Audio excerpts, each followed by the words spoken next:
Saludos, amigos y amigas de La Respuesta. Como ya he hecho antes, voy a dar un breve boletín de mi salud. Afortunadamente todo va muy bien. El vértigo parece que se ha replegado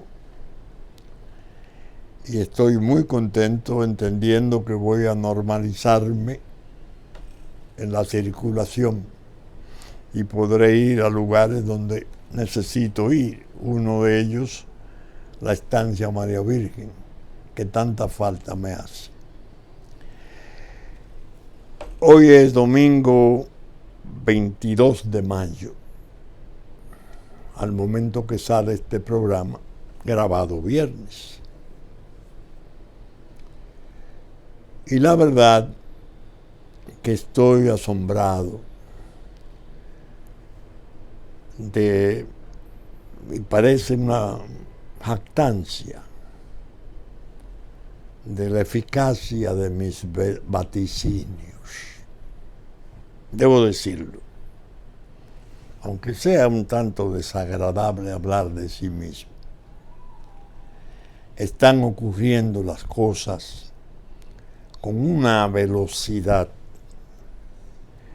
y una obviedad.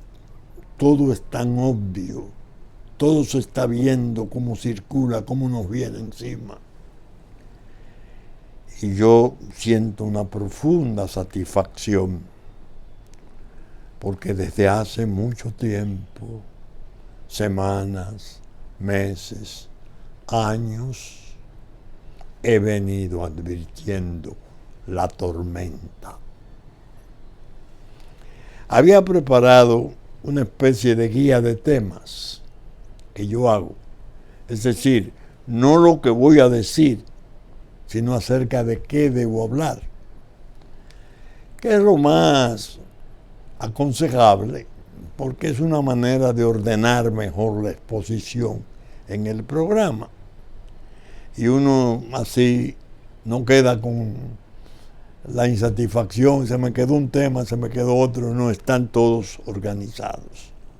Pero me ocurrió que cuando estaba escribiendo el tema con el que voy a empezar, ya ustedes se imaginarán, Ucrania,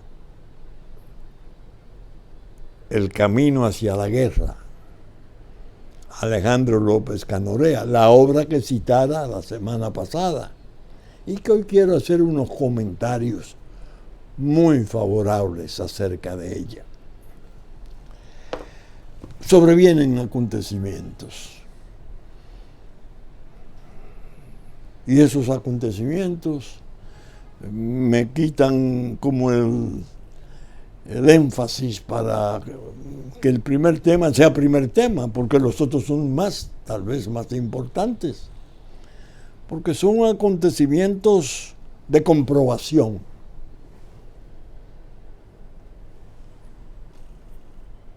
Y la verdad que siento mucha satisfacción y algún asombro. Pero no quiero expresar esto como reproche a la posible indiferencia del pueblo frente a las alertas y a las advertencias. No. Lo quiero expresar como un aliento. Vamos arriba. Ustedes ven, esto era de lo que yo hablaba. Así de sencillo. La obra, Ucrania, el camino hacia la guerra. Voy por su página 107. Y hasta ahí, la exposición y el relato de los hechos de la lucha por el poder en Ucrania y de las distintas guerras que ha habido preparatorias de esta grande. Entiéndase la guerra del Donbass, que duró, que ya tenía 8 años, la guerra en Armenia, otras pequeñas de esas pequeñas repúblicas exsoviéticas. Esa lucha de poder interna de Ucrania y esas fricciones entre la Ucrania occidentalizable hacia el Atlántico, hacia Alemania, y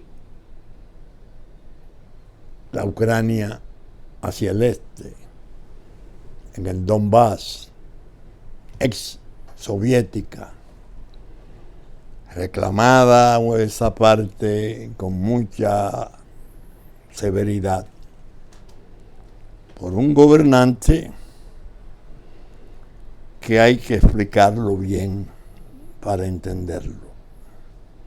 Meterlo en el saco de los dictadores, decir, ese es un bandido, es un asesino, esa es una versión moderna de Stalin, es una insensatez. El origen y de dónde proviene, claro, es la estructura de inteligencia que fuera en su tiempo muy siniestra de los soviéticos, la KGB, pero en el fondo es una especie de reacción. Es como la respuesta que le está dando o le ha dado lo que llama el autor Alejandro López la soledad de la Rusia paria.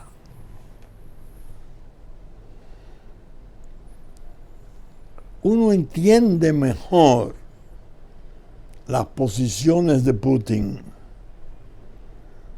cuando va leyendo este libro y observa cómo se generó esa posibilidad de que él desde el poder consolidara hacia lo interno su estabilidad y pudiera hacer la operación militar especial preventiva de que habla en el Donbass. Ya lo habíamos advertido. A raíz de la caída de la Unión Soviética, bueno, se abrió un rumba para baile. Ya leímos aquí aquel discurso ilusionante de Boris Yeltsin, un pobre borracho que le entregó al globalismo Rusia.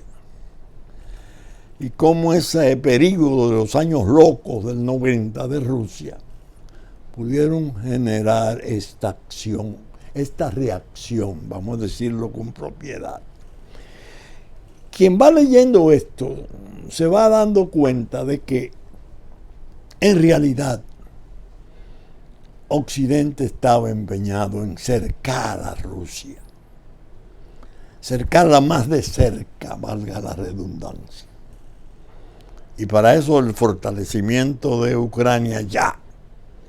Ucrania con ejército por controlar el Donbass, que se había declarado independiente, pero cosa esta que no admitía Ucrania y la reprendía con dureza.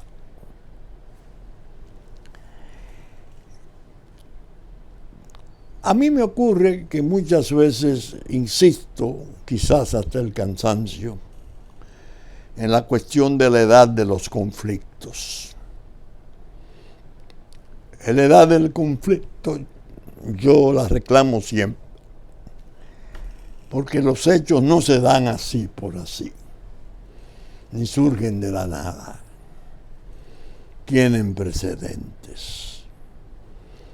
Hay uno memorable, tristísimo, porque envolvió la tragedia máxima del mundo, la Segunda Guerra Mundial, a la cual se le ha fijado con mucha autoridad y aceptación casi generalizada el desastroso precedente de la miopía y de la torpeza del Tratado de Versalles, que puso fin a la Primera Guerra en el 18.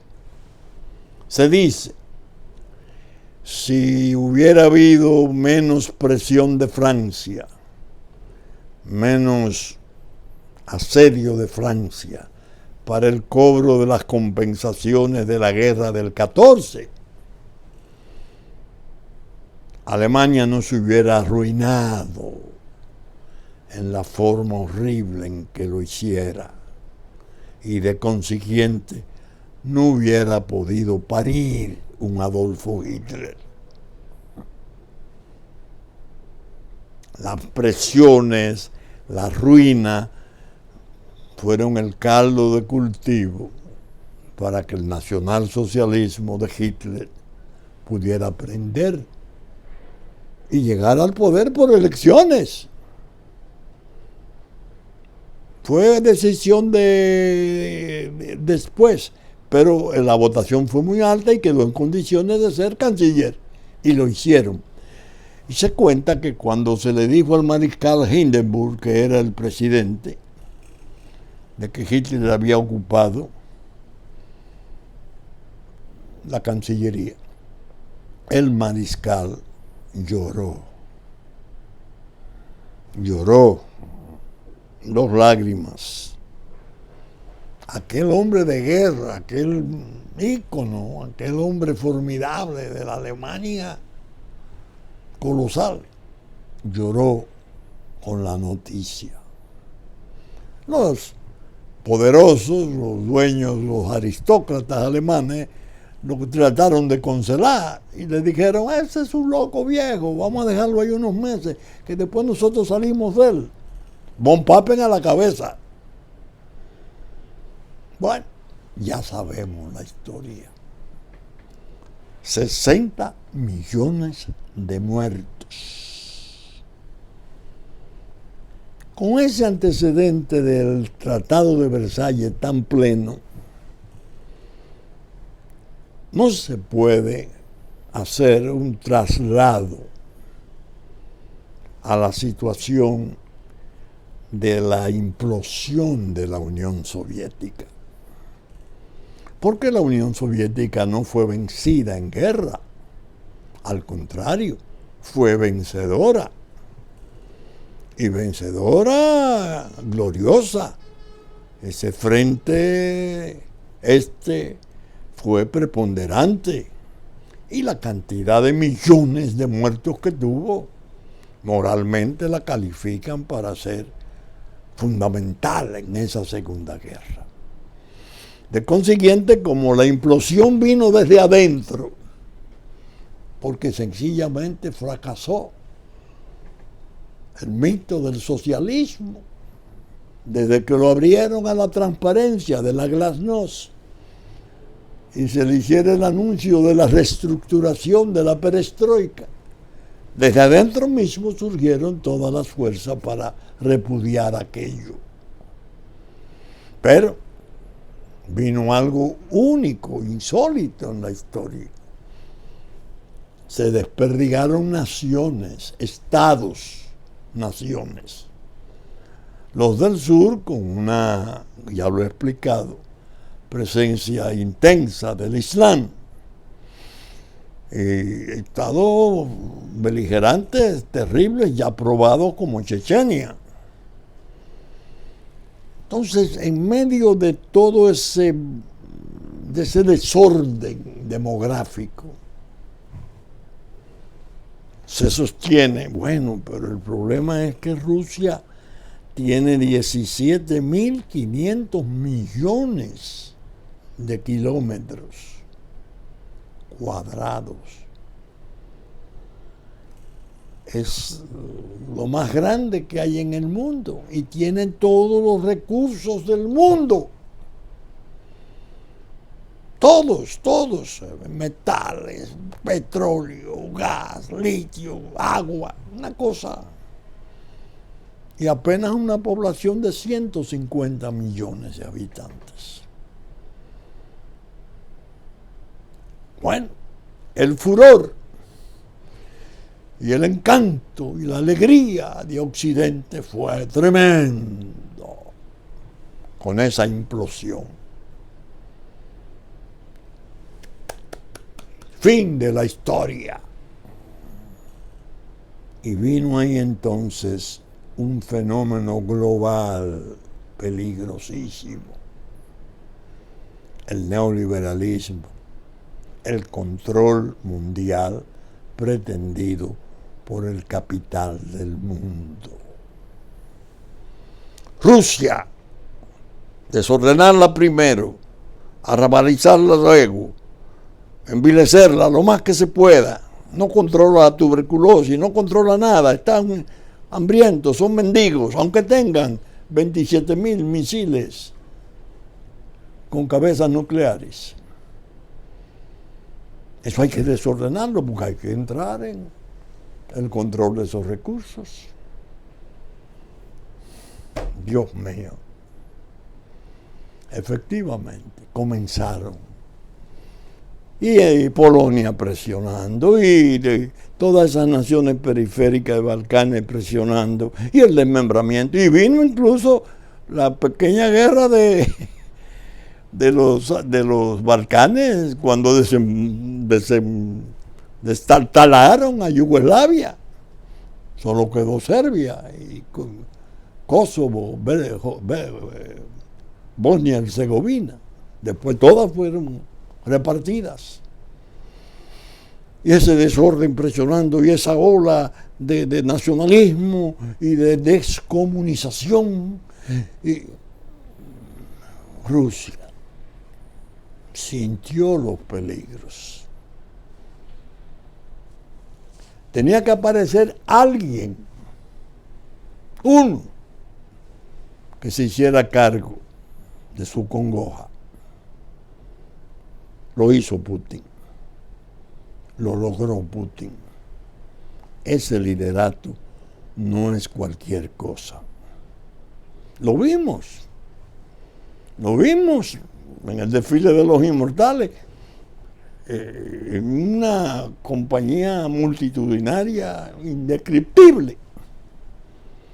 Entonces, ese hombre, conforme a este libro lo va describiendo, tuvo paciencia, mucha paciencia, y trató de acomodarse, y trató de buscar soluciones.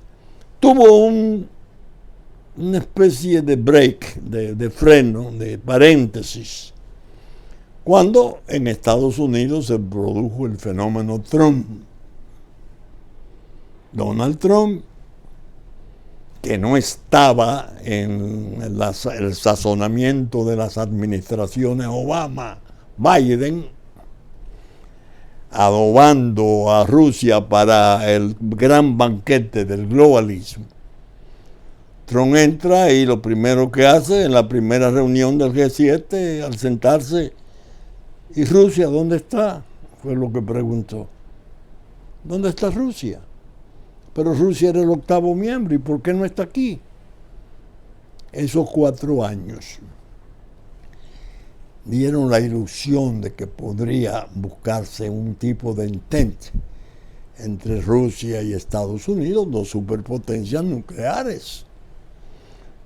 Hay que saber lo delicado que es esa condición.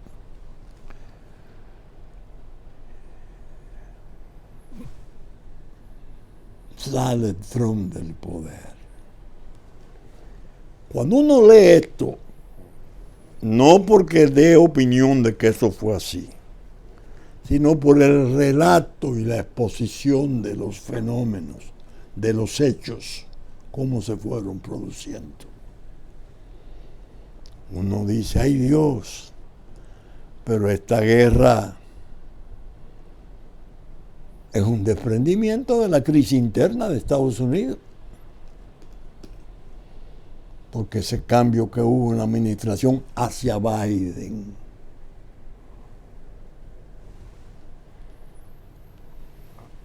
ha favorecido mucho la posición de Ucrania. Biden ha hecho esfuerzos infinitos por armarla. 44,000 millones de dólares acaban de aprobar dentro del estatuto de préstamo y arrendamiento de la Segunda Guerra Mundial. Es decir, lo va a deber Ucrania.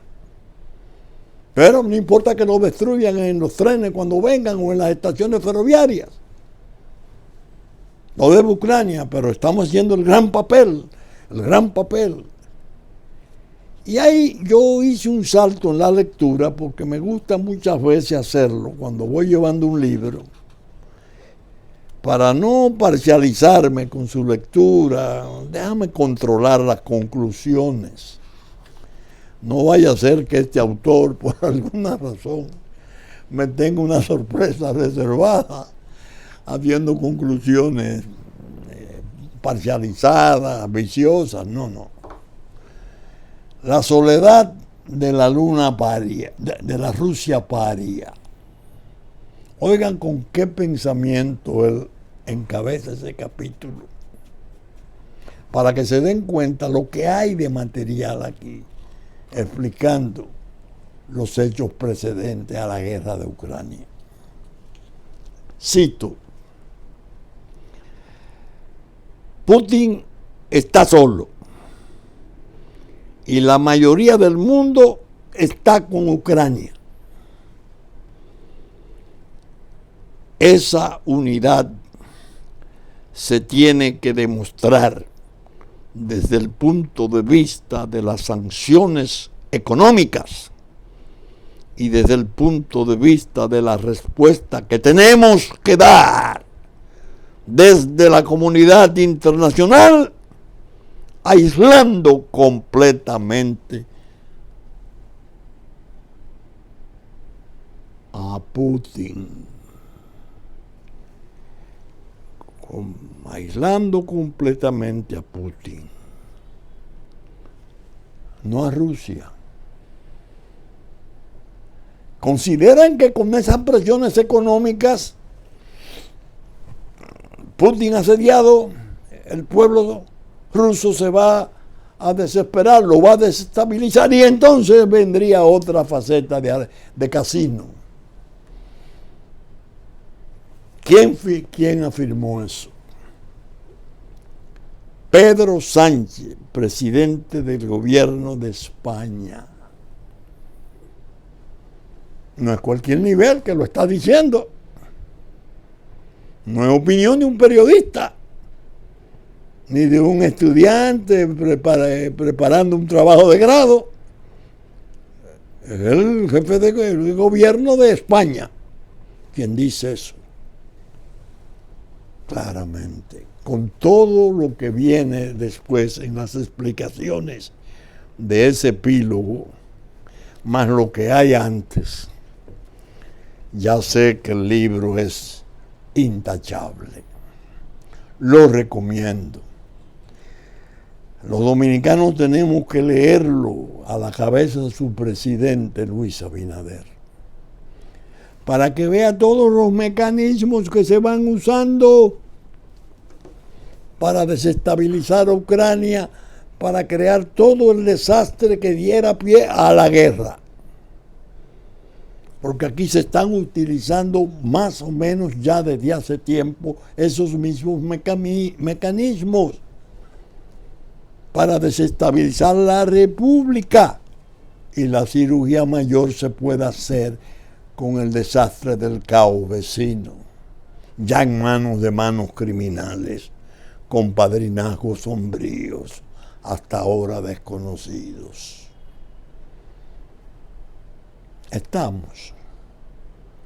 Hay que leerlo.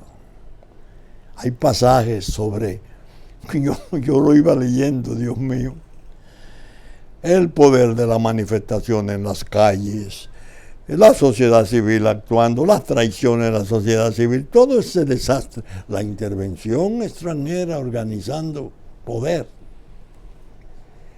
El cálculo es, si logramos desestabilizar a Putin, lo estamos personalizando, no es Rusia la que está detrás de él, es su guerra, así le llaman, la guerra de Putin. Es un hombre prodigioso que él puede, él solo, sin apoyo de ningún género, ni militar, ni social, ni político, hacerlo. No, por Dios. Es una reacción de Rusia. Eso es como debe de identificarse el conflicto. ¿Quién está a la cabeza de la primera y más grave maniobra del 2014? ¿Quién? George Soros, el hombre más rico del mundo, un húngaro nacionalizado norteamericano que desde el Foro Económico Mundial, junto a su versión alemana, Martin Schwab, Klaus Martin Schwab, la versión de Soros alemana, un capitalista inmenso alemán que maneja Davos. Han organizado ahí lo que yo he llamado el Leviatán de Davos. Desde ahí se dirige gran parte de las cosas del mundo. Llegaron a un maridaje con China. Y China, con esa paciencia milenaria que yo siempre apunto, se asoció y ¿qué hizo? Contrario a lo que hizo Unión Soviética. Reformas políticas no. Transparencia, no. Capitalismo, manejado por el comité del Partido Comunista, con todo el rigor que esto implica. Se asoció, quebraron propiamente a Estados Unidos mismo, lo hicieron deudor, mendicante. No voy a hablar del virus ni esas cosas para no complicar mi explicación. Y entonces se han regado y están haciendo travesuras terribles en los pueblos del mundo. Aquí hubo una prueba que la voy ahora a sazonar.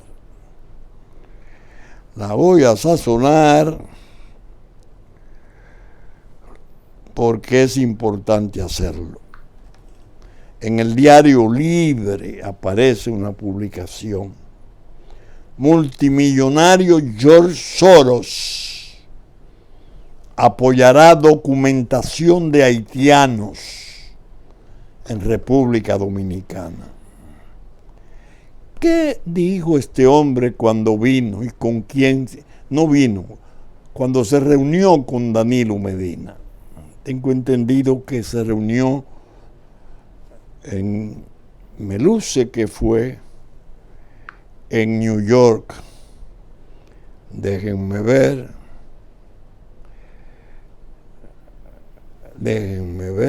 lo voy a localizar aquí. Enviado de mi pad, no. Quiero ver el plan de apatridia. Cuando Ban Ki-moon, el de ONU, que era, insta a reconocer nacionalidad de indocumentado. Este plan de apatridia les ha fracasado hasta ahora con todo y Ban Ki-moon, Vargas Llosa y sus comparsas locales. Es un Twitter de Juárez, mi hijo. Pero necesito ver la versión escrita donde aparece la fotografía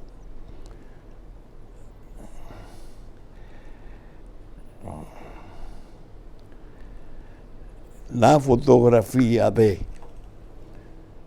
Danilo Medina sentado con George Soros haciéndole la propuesta de pagar lo que costara la regularización de los haitianos. Pero la que ordenó el fallo 168 del Tribunal Constitucional, no, esa no.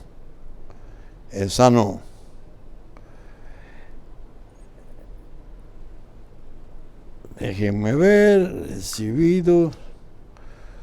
Déjenme ver. Bueno, no lo encuentro. Vargas Llosa, déjenme ver. A lo mejor no lo encuentro, sí. El caso es que está sentado en un sillón con Danilo Medina y le dice el señor Soros que no se lo puedo mostrar porque no lo encuentro. Ah, y aquí está, Libre, el diario Libre, véanlo aquí, sí, cómo no, mírenlo ahí, clarito. Miren la noticia. Ban Ki-moon insta a reconocer nacionalidad documentado. La de Soros es la que necesito del diario Libre.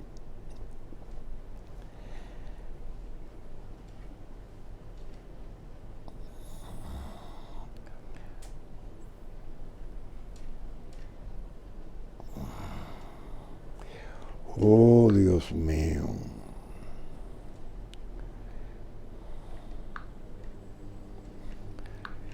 Vamos a ver, porque estoy luchando a ver si no se me ha perdido George Soros. Se me perdió en la fotografía, sentado en el sofá, comiendo gallina, con Danilo Medina, ofreciéndole, sin rubor, pagarle la regularización haitiana. Pero dije, no la del fallo 168, sino la que estaban por desarrollar y desarrollando de la prostituta legalidad de la ley 169 y de todo el desastre que se hizo, cedulando y falsificando actas de nacimiento por cientos de miles. Es decir, que ahora tenemos nosotros otra situación. Por eso le dije al principio, piensen en los problemas que son muy rápidos en su circulación. Y yo estoy de tal modo impresionado que en verdad pienso que el asunto va a lo peor ya. ¿Qué hacemos? Luis Abinader, presidente de la República Dominicana, aparece en la prensa de hoy y la de ayer, va hacia Suiza. ¡Qué bien! Nuestro presidente va a Suiza. Suiza.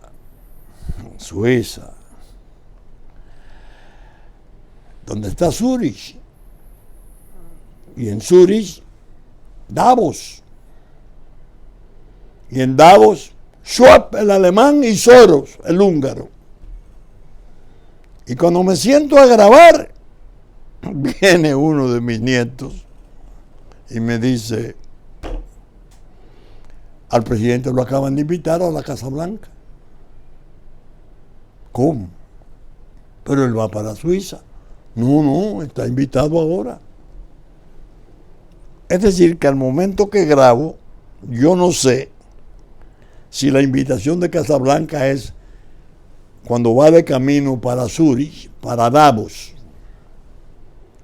Si es así, yo quiero advertirle al presidente Luis Abinader que tiene que cuidarse mucho de traicionar su patria, porque esos poderes usan esos mecanismos para leer cartillas. Mire, usted ha hecho un magnífico gobierno, estamos totalmente decididos a ayudarle. Ya, si usted tiene problemas de energía, le vamos a dar toda la energía que necesite, todos los préstamos.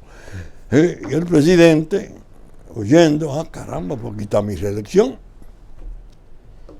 Sí, pero el problema de los haitianos hay que manejarlo de otro modo, en la exigencia.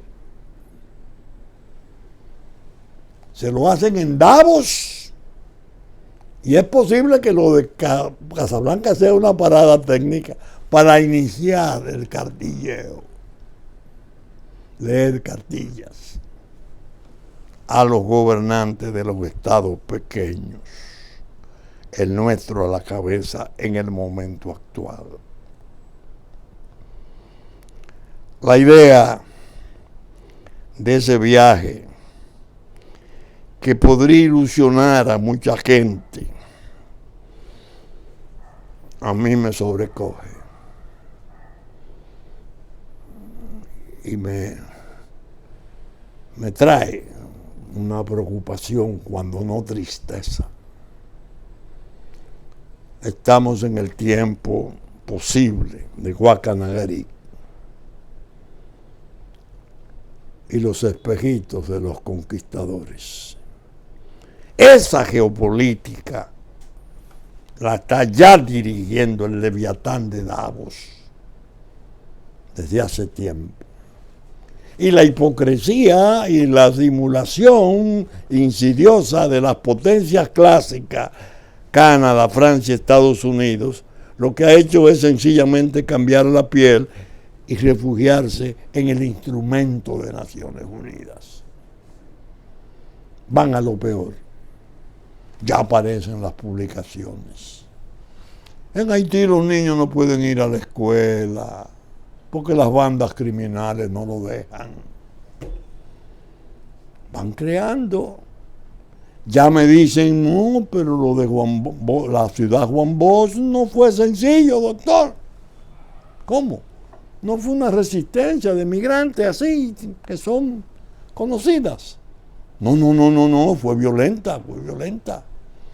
Y la autoridad corrió, huyó. Pero la respuesta del gobierno pareció enérgica porque metieron un comando especial al día siguiente y creo que 385 están ya detenidos para deportación. Y cuando estoy alegrándome, me llega la otra noticia, no doctor, no. Están enarbolando la bandera haitiana en muchos departamentos de Ciudad Juan Bosch. ¿Cómo? Entonces Juan Bosch, su nombre es usado para darle apariencia de consecuencia y lealtad al pensamiento luminoso del maestro. En el proceso de venta burda y repugnante de la República, ese escudo lo han querido usar.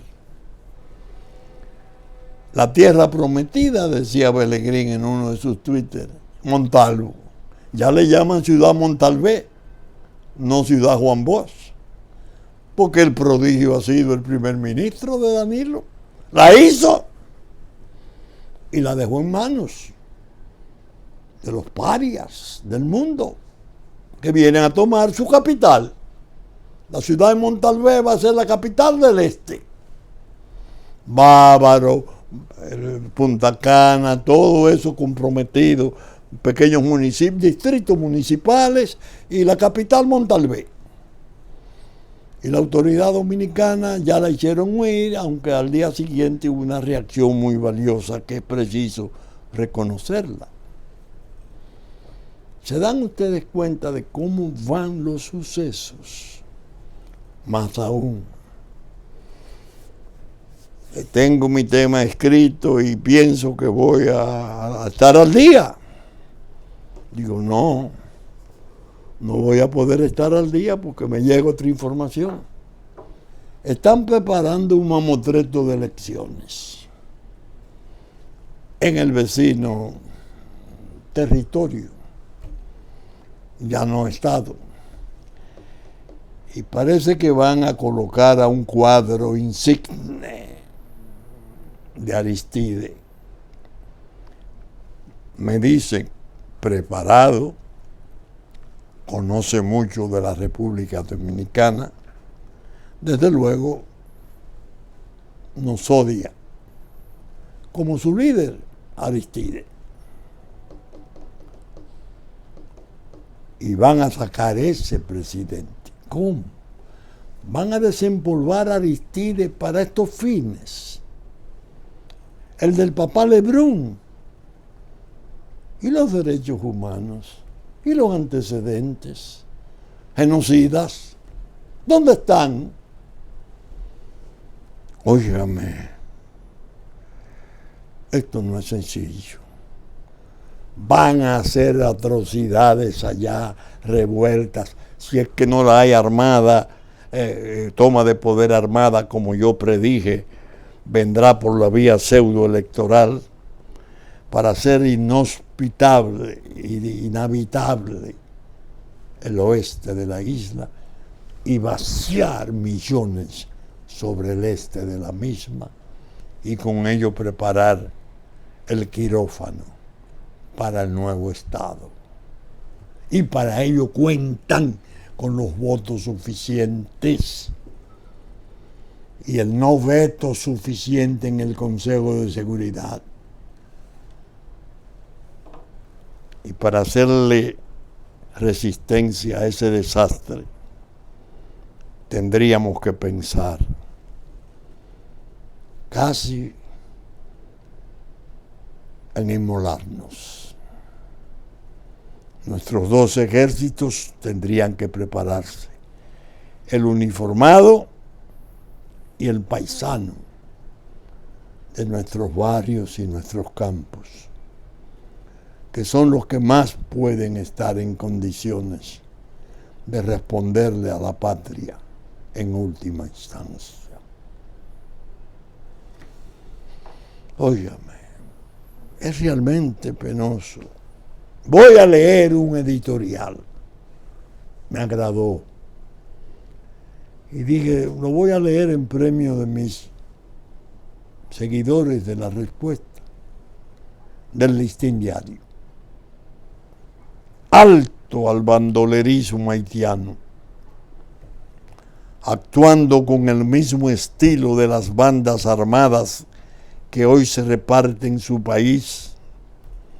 Haitianos indocumentados atacaron a pedradas el martes a los agentes migratorios que realizaban una inspección rutinaria en el residencial Ciudad Juan Bosch, actual Montalvé. Digo yo, no el editorial. En soberbio desprecio a la ley y a la autoridad dominicana. Ese tipo de comportamiento no es nuevo ni sorprende. Hay una larga lista de reyertas en las que haitianos que han ingresado y permanecido irregularmente en el país aparecen agrediendo a ciudadanos civiles y militares o involucrados en atracos, en violaciones sexuales y en otros actos delictivos, a menudo sin mayores consecuencias. Ningún país en el que las leyes se respeten puede tolerar semejantes actos de sublevación de extranjeros frente a la autoridad. Por eso ha sido correcta la respuesta contundente de la Dirección de Migración al apresar y depurar para su repatriación a decenas de los vándalos que protagonizaron el ataque. Que se vayan para Haití a trabajar y sacar a su país del atolladero y que aquí no vuelvan a replicar sus malas conductas, sus intolerables rebeldías y descaro frente a las reglas de la convivencia social dominicana que ya exasperan y enfurecen a una buena parte de la sociedad. Encima de que están indocumentados en el país, no hacen honor a la política de acogida que ha permitido que, sin poseer documentos de identidad o de ingreso al territorio, trabajen y se beneficien de las ventajas de vivir en una sociedad más organizada que la suya, o de recibir atenciones médicas gratuitas y acceso a la educación formal. La violenta reacción a la inspección de los agentes de la Dirección General de Migración ha constituido un hecho insólito que debe de servir como signo de alerta y alarma acerca de los peligros que acechan a un país sistemáticamente infiltrado y ocupado por extranjeros sin identidad. Envalentonados y decididos a no someterse a la autoridad, los vándalos haitianos sembraron terror y pánico en un residencial de dominicanos laboriosos, de la misma manera en que lo han hecho en otros lugares, en una cadena de reincidencia que solo se explica por la tibieza, el miedo y la actitud timorata con que han sido tratados sus desmanes. Tremendo editorial. Felicito a su director del Listín Diario.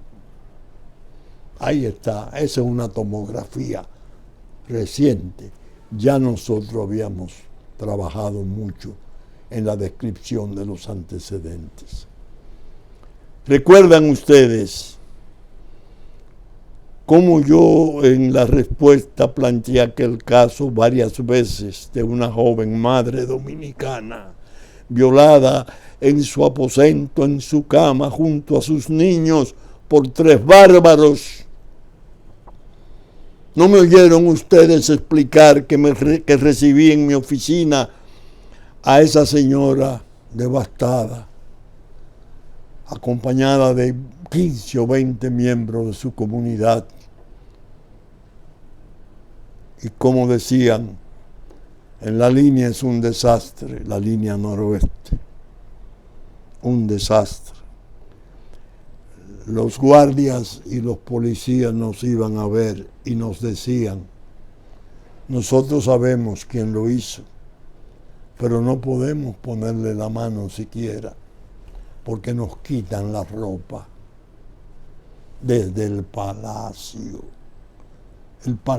de Danilo Medina y Gustavo Montalvo, de Soros y Schwab, que yo le pido hoy a Luis Abinader que se case con la gloria y repita, tanto en Casablanca como en Davos, lo que le dijera a los presidentes de Canadá, Francia y Estados Unidos: vayan en auxilio de ese desastre, que yo trabajaré en la legalización y en el proceso de normalización en mi territorio, y lo cuidaré como un muro que ya está en curso.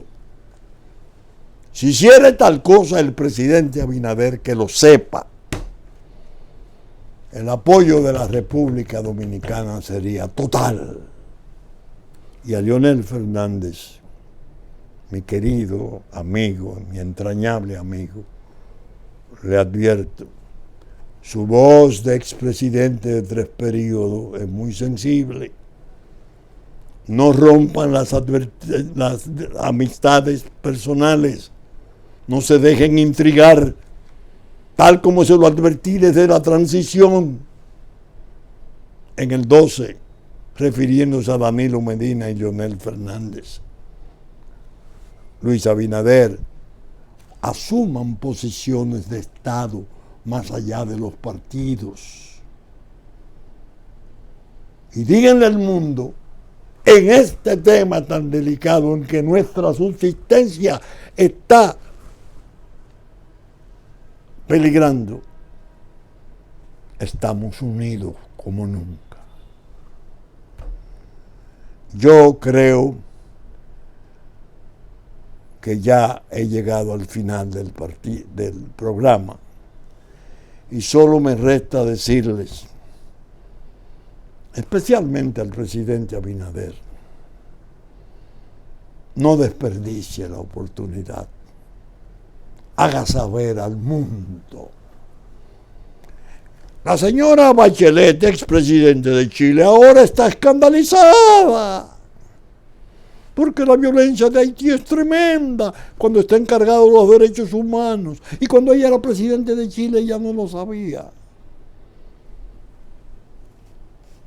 Tal como le dijera el presidente Correo de Ecuador a Danilo Medina, después de aquel minuto de gloria que tuvo en La Habana con su discurso nacional, patriótico: Danilo, nosotros no sabíamos que eso era así. Y yo creo, el mundo, el resto del mundo no lo sabe. Hay que salir a decírselo. Y es a dúo, es en 2 voces, el presidente líder y el opositor, el líder de la oposición, Luis Abinader y Leonel Fernández. De otro modo, estarían dañando a su patria. Bien, saben ustedes que estamos saliendo por Super Canal 3 del cable, 33 Televisión Abierta YouTube, domingo a las 11 de la mañana. Que asimismo, Teleimpacto, canales 22 y 52, 12 del mediodía de domingo, 9 de la noche de domingo, 7 de la mañana de lunes, 8 de la noche de lunes, reproducen nuestros contenidos, que estaremos en YouTube a partir de las 12 del mediodía de domingo. Con la gracia de Dios esperamos estar con ustedes en una próxima entrega el próximo fin de semana. Muchas gracias y hasta entonces.